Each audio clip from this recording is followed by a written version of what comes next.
Régularité et transparence des élections au Burkina, 227 magistrats seront déployés sur le terrain pour des élections acceptées de tous. Avant, ils reçoivent une formation sur la surveillance des élections.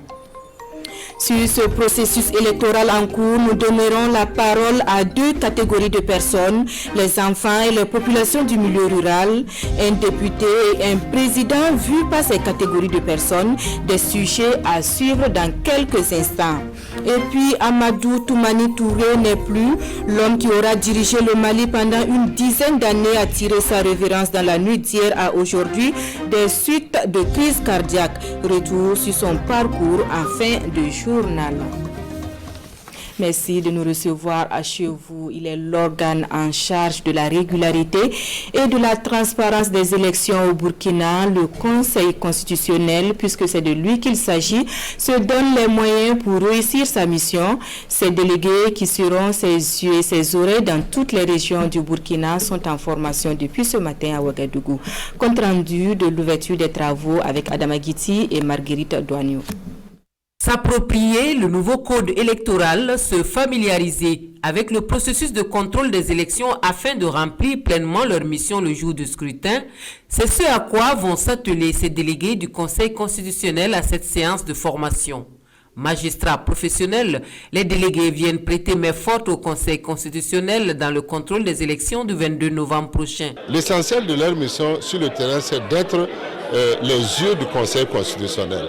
C'est de voir comment le scrutin se passe. Est-ce que ça se passe dans de bonnes conditions? Est-ce qu'il n'y a pas de trouble? Est-ce qu'il n'y a pas de fraude? Bien sûr, comme je vous dis, on ne peut pas être dans tous les bureaux de vote, mais on aura un aperçu de ce qui se passe sur le terrain. Et s'ils constatent des irrégularités, ils sont tenus de rendre compte au Conseil constitutionnel des irrégularités qu'ils auront constatées afin de nous permettre de prendre des décisions, parce que vous savez, si ça se passe très mal, on peut annuler le scrutin. Le contrôle des élections, une mission sensible au regard de la situation sécuritaire du pays. Aussi, le président Kassoum Kambou invite-t-il les délégués à la prudence. S'ils constatent sur le terrain qu'il y a des localités où les votes n'ont pas pu avoir lieu, et compte tenu du contexte sécuritaire, ça sera pris en compte également pour ne pas valider le scrutin dans ces régions-là. Et à eux-mêmes, c'est une manière d'attirer leur attention. J'ai attiré leur attention sur la prudence. Il faut qu'ils soient prudents le jour du scrutin pour ne pas avoir à risquer leur vie compte tenu du contexte sécuritaire. Selon l'article 152 de la Constitution, le Conseil constitutionnel est l'institution compétente en matière de contrôle de la régularité, la transparence et la sincérité des élections au Burkina Faso. Et cette session de formation qui se tient après celle de Bobo Dioulasso et de Fadane Gourma répond à cet esprit. Alors que la campagne électorale bat son plein dans les grands centres, le constat est tout autre dans certaines localités à milieu rural où l'on ignore tout ou presque sur l'actualité nationale. C'est le cas à Badala, situé à une dizaine de kilomètres de Dédougou. Presli Tchemtore et Karim Dikenga sont allés faire le constat pour nous. Dédougou vit la fièvre de la campagne électorale. Les partis en compétition rivalisent de stratégie pour conquérir l'électorat. Affichage, meeting, sensibilisation porte à porte, chacun y va de sa méthode. À Badala, à environ 10 km de Dédougou, sur la route de Nouna, la réalité est tout autre. Oumarou, par exemple, n'a pas encore vu passer un parti politique. C'est la bourse ici qui va venir. Personne ne vient. Il faut aller à Gambo pour s'informer. Sayouba, en partance pour le champ. Il est désormais préoccupé par la récolte de ses arachides. Alioune veille sur son troupeau à proximité de sa cour. Tout comme Oumarou, il n'a pas d'informations sur les élections. Il promet tout de même voter. Seulement, il est sans carte d'électeur. Je n'écoute pas la radio. Mon téléphone ne capte pas non plus la radio. Je n'ai donc pas d'informations. Si je gagne la carte, je vais voter. La vieille Alizeta, préoccupée ici à mettre ses arachides en tas, a par contre les échos de la campagne. Elle a la volonté de voter le 22 novembre, mais manque aussi de carte d'électeur. Nous avons appris qu'il y a des élections. Nous attendons le jour. Je n'ai pas encore la carte d'électeur. Les cartes sont-elles distribuées? Dame Alizeta cherche la réponse à jour J-14 des élections présidentielles et législatives. Pendant ce temps, les candidats se battent dans d'autres localités pour conquérir les postes électifs. L'ambiance à Badala tranche d'avec celle de Dano dans la Boukouriba, où la ville vit au rythme de la course des différents partis politiques et regroupements d'indépendants à l'électorat. Un électorat qui attend beaucoup des futurs élus. Quelques préoccupations dans ce reportage de Oumarou Sagnon et Romial Patrice Toé. La ville de Dano est de plein pied dans la campagne électorale. Pour les législatives et les présidentielles du 22 novembre prochain, les partis et formations politiques sont effectivement sur le terrain pour conquérir l'électorat. Si c'est la campagne, ça se sent, tous les arbres sont occupés. Voilà, nous voyons des affiches partout. Bon, on sent qu'il y a la campagne. Bon, il y a des meetings. Il y a des meetings de droite à gauche. Bon, on attend parler, on attend crier. Et des partis, plusieurs partis en tout cas. Ces populations de la ville de Dano attendent beaucoup de futurs élus nationaux et du futur chef de l'État burkinabé. De la santé à l'éducation en passant par l'eau et l'assainissement, les préoccupations des populations sont nombreuses. En tout cas, de ce côté-là, revoir l'état des voies, là, même si ce n'est pas goudronné, au moins boucher les craies, là, voilà, ça va nous arranger. Bon, nous, en tant que femmes, nous voulons les fontaines, en tout cas l'amélioration des fontaines. Les fontaines là ne nous suffisent pas. Voilà. Problème d'eau là, on souffre. Les vieux pères qui sont là, on ne travaille plus. Il n'y a pas de travail dans la province de Yoba ici. Il n'y a même pas un projet même qui est là, prouvé aux provinces de Yoba qu'il y a du travail. Donc il n'y a qu'à grouiller même, surtout côté projet là. Pour le moment, tout se passe bien à Dano et environnant. Les populations de cette ville espèrent que la paix et la tolérance rayeront tout au long de cette campagne. Elles appellent également les partis et formations politiques en compétition à plus de sincérité dans leurs différents discours. Eux sont souvent présents sur les aires de meeting sans pour autant cerner les enjeux du processus en cours. Nous parlons des enfants. À Koudougou, notre équipe de reportage a fait un tour dans un établissement scolaire. Les connaissances des élèves du rôle d'un président, d'un député et même leurs attentes sont recueillies pour nous par Kwale Nebié et Wendata Nathalie Kaori. Des enfants parmi lesquels des élèves à un meeting électoral. Que savent-ils réellement des élections en cours au Burkina Faso? Nous décidons de faire une halte ici, à l'école Saint-Jean-Baptiste de Koudougou. Une fois en classe, nous voici devenus enseignantes de circonstances pour un petit cours de politique. Est-ce que tu es au courant qu'il y a des élections au Burkina? Oui. C'est quelle élection? L'élection présidentielle. Les élections qui sont prévues sont l'élection législative et l'élection présidentielle. L'élection couplée. Précisément?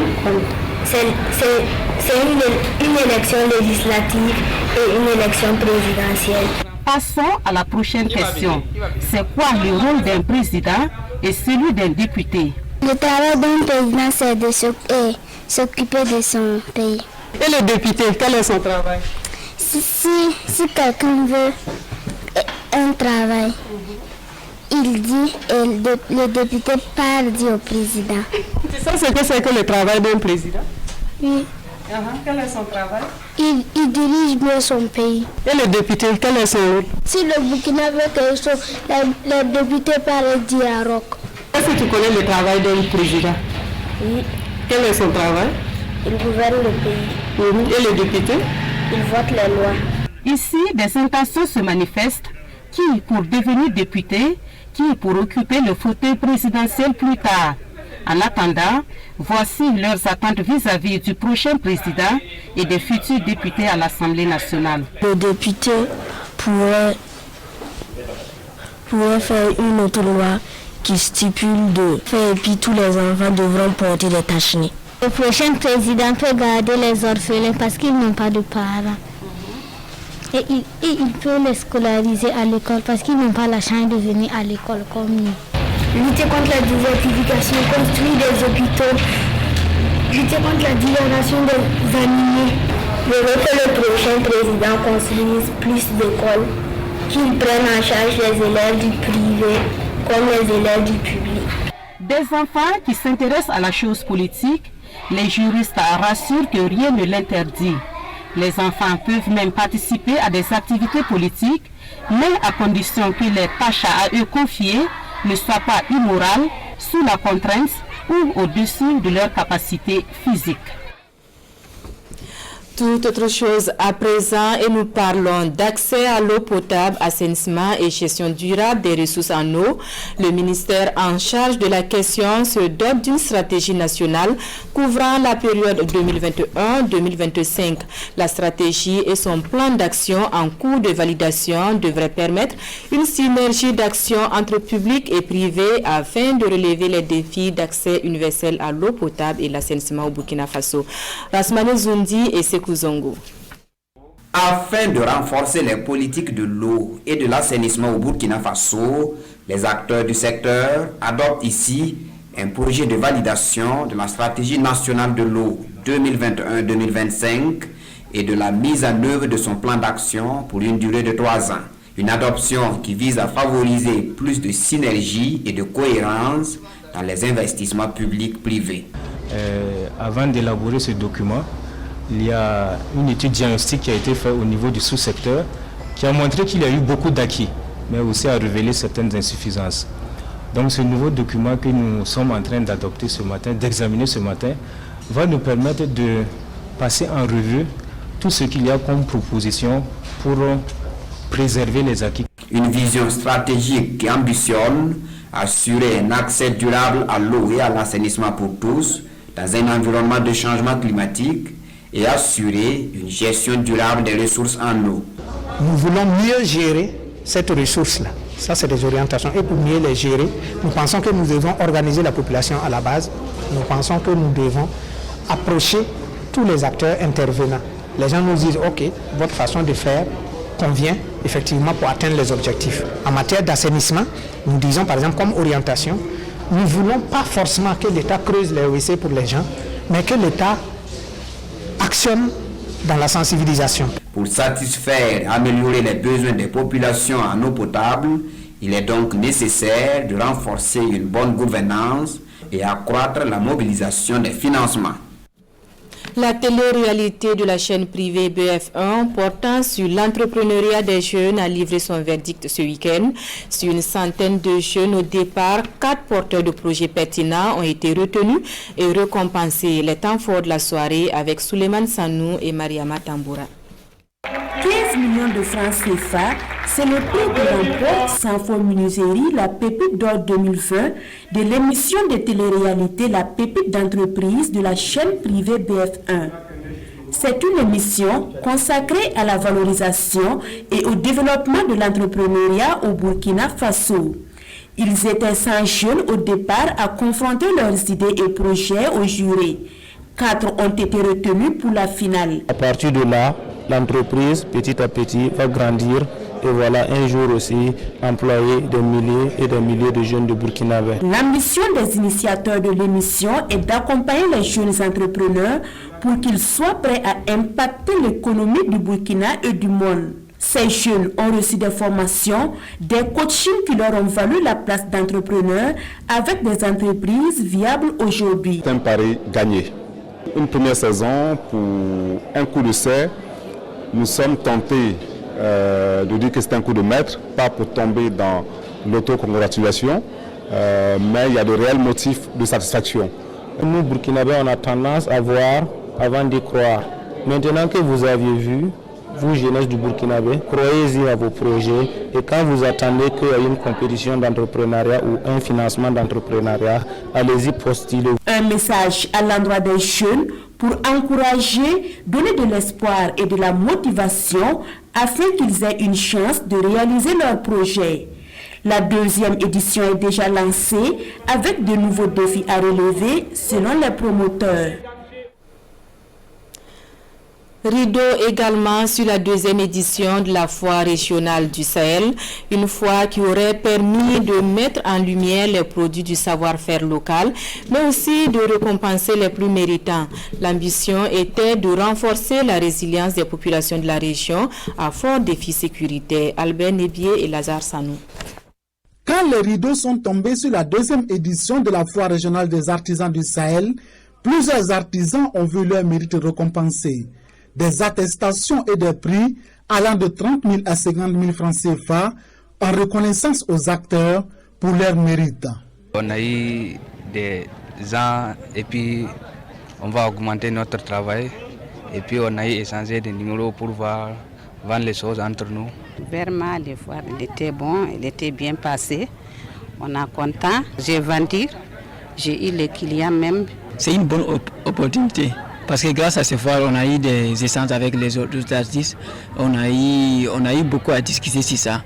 Et nous sommes très contents. La tenue de cette deuxième édition réjouit les promoteurs et premières autorités en charge de l'artisanat ici au Sahel. Les artisans ont été à la hauteur. Les produits étaient des produits de qualité, il faut le dire, parce qu'il y avait des critères de sélection. Et ces critères, justement, ont démontré, à l'issue du choix des différents lauréats et autres, ont montré que vraiment, c'est riche en couleurs. Compte tenu aussi de la situation dans laquelle nous nous trouvons, il y en a qui pensent qu'on ne vit plus au Sahel, mais c'est la preuve qu'il y a la vie au Sahel. Les artisans du Sahel sont repartis convaincus que ce fut une opportunité de développement économique dans un contexte de résilience pour faire face aux défis et envisager des perspectives pour la promotion de la culture burkinabé. Étudier pour mieux réussir, Bruno Doti Sanou revient avec la deuxième partie de cette œuvre publiée en 2001. Une deuxième partie qui se veut un guide méthodologique à l'adresse des élèves et étudiants. Présentation de l'ouvrage avec Kassoum Milogo et Karim Sissi. Étudier pour mieux réussir, c'est l'intitulé de la nouvelle œuvre de l'écrivain burkinabé Bruno Doti Sanou. Une œuvre de 180 pages publiée par les éditions Mercury. Cet ouvrage se veut un guide méthodologique qui s'adresse aux élèves, aux étudiants et à tout candidat aux examens et concours. Dans cet ouvrage, j'insiste beaucoup sur la formation de la personnalité afin que demain, à la fin de ses études, il puisse réellement contribuer à la transformation sociale de qualité. Fruit d'une étude menée depuis plus de 2 décennies, Étudier pour mieux réussir à travers ces 6 chapitres donne aux apprenants plusieurs astuces, parmi lesquelles la gestion et l'organisation du temps de travail. Ce livre, comme l'a dit l'auteur, donne une méthodologie de vie, une méthodologie d'apprentissage, une méthode de rester constamment excellent dans sa vie. Je pense que c'est très utile pour nous parce que ça nous aide beaucoup à organiser nos temps de travail, à bien étudier et puis à réussir dans la vie. Au dit de Bruno Doti Sanou, Étudier pour mieux réussir doit être un référentiel pour chaque étudiant qui veut réussir. Le livre est disponible dans la librairie Mercury et au siège du Centre africain de recherche pour une pratique culturelle du développement au prix unitaire de 5 000 francs CFA. Hors de chez nous, le Mali et l'Afrique se sont réveillés avec une triste nouvelle ce matin. Amadou Toumani Touré n'est plus. L'homme qui aura dirigé le Mali pendant une dizaine d'années s'est éteint dans la nuit d'hier à aujourd'hui à Istanbul des suites de crise cardiaque. Mali, décès de l'ancien président Amadou Toumani Touré surnommé le soldat de la démocratie. L'ancien président du Mali, le général Amadou Toumani Touré dit ATT, s'est éteint tôt ce mardi suite à une crise cardiaque. Selon les médias maliens, citant des sources proches de la famille, l'ancien président du Mali, Amadou Toumani Touré est décédé ce mardi 10 novembre 2020 aux environs de 2 h du matin à Istanbul, Turquie, à l'âge de 72 ans des suites d'une crise cardiaque, rapportent les médias maliens, citant des sources proches de la famille. Né le 4 novembre 1948 à Mopti, Amadou Toumani Touré, après une brève carrière d'instituteur, change radicalement de métier et intègre les rangs de l'armée malienne. En mars 1991, après des manifestations populaires, il participe, à la tête des commandos parachutistes, au coup d'État contre Moussa Traoré. Il prend alors la présidence du comité de transition pour le salut du peuple et assure les fonctions de chef de l'État pendant la transition démocratique. Il organise la conférence nationale qui s'est déroulée du 29 juillet au 12 août 1991, puis des élections législatives et présidentielles en 1992. À l'issue de ces élections, il remet le pouvoir au nouveau président élu, Alpha Oumar Konaré. On le surnomme alors les soldats de la démocratie. Le nouveau président le nomme au grade de général pour le remercier des services rendus à la nation. Le 1er septembre 2001, il démissionne de l'armée et décide de se présenter à l'élection présidentielle de 2002 comme candidat indépendant. Soutenu toutefois par une organisation de la société civile, le mouvement citoyen que ses partisans ont créé et animé. Il est élu président de la République le 12 mai 2002 avec 64,35% des voix au second tour contre 35,65% pour Soumaïla Cissé. Il est réélu pour un deuxième mandat le 29 avril 2007 dès le premier tour avec 71,20% des voix contre 19,15% obtenus par son principal adversaire de l'époque, Ibrahim Boubacar Keïta, IBK. Dans la nuit du 21 au 22 mars 2012, un peu plus de 2 mois avant la fin de son mandat, Amadou Toumani Touré est renversé par un coup d'État. Les mutins du Comité national pour le redressement de la démocratie et la restauration de l'État, dirigé par le capitaine Amadou Sanogo, dénoncent la gestion du conflit au nord du pays entre l'armée et la rébellion Touareg. Suite à ce coup d'État, la CEDEAO engage une série d'actions afin de rétablir l'ordre constitutionnel. ATT accepte toutefois de démissionner officiellement de ses fonctions de président de la République du Mali le 8 avril 2012 et s'exile à Dakar, Sénégal, jusqu'au 24 décembre 2017 où il retourne définitivement au pays. L'actualité au Mali et en Côte d'Ivoire intéresse la presse nationale. Les quotidiens se sont appesantis sur la validation du 3e mandat d'Alassane Dramane Ouattara. Quant au Mali, les sillons d'un retour de la paix entre communautés semblent désormais tracés à l'issue du forum intercommunautaire. Les journaux sont feuilletés pour nous par Vincent Tiendrebiogo. Au Mali, un pas vers la paix, c'est un commentaire de Sidoya à propos du forum de réconciliation communautaire qui vient de s'achever dans ce pays. Forum au cours duquel l'engagement est pris par l'ensemble des composantes sociales représentées de désarmer tous les détenteurs illégaux d'armes, d'assurer la protection des personnes et de leurs biens et de multiplier les cadres de concertation intercommunautaire. Ainsi, les protagonistes se sont mis dans des dispositions pour sortir des logiques radicales et de repli identitaire en vue de favoriser le retour de la paix. Reste que l'implication des différentes autorités étatiques, religieuses et coutumières doit se poursuivre pour renforcer les sillons tracés pour un retour de la cohésion sociale troublée par des conflits fratricides au Mali. C'est officiel et définitif. Alassane Ouattara est président pour un 3e mandat en République de Côte d'Ivoire, mandat validé par le Conseil constitutionnel. Ce n'était qu'une simple formalité, écrit l'observateur Palga à propos. L'instance suprême valide alors les résultats de la commission électorale ivoirienne qui a crédité à de plus de 94% des suffrages exprimés le 31 octobre. Score soviétique qui n'impressionne personne puisque Henri Konabédié et Pascal Affi-N'Guessan ont boycotté le scrutin. Ses opposants sont aussi allés trop loin en annonçant un conseil national de transition au point de s'aliéner leur soutien intérieur et extérieur. Conséquence, ils sont traqués pour être jetés en prison avec le risque que la situation se dégénère totalement en Côte d'Ivoire.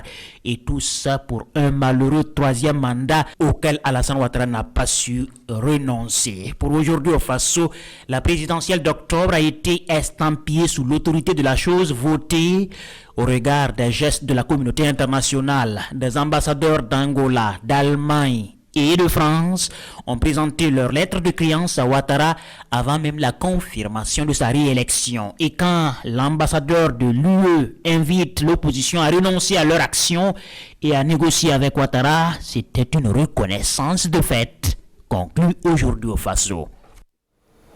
Fin de cette édition. Merci à vous qui l'avez suivi. À ce soir pour le journal spécial campagne électorale. Agréable moment en compagnie de nos programmes.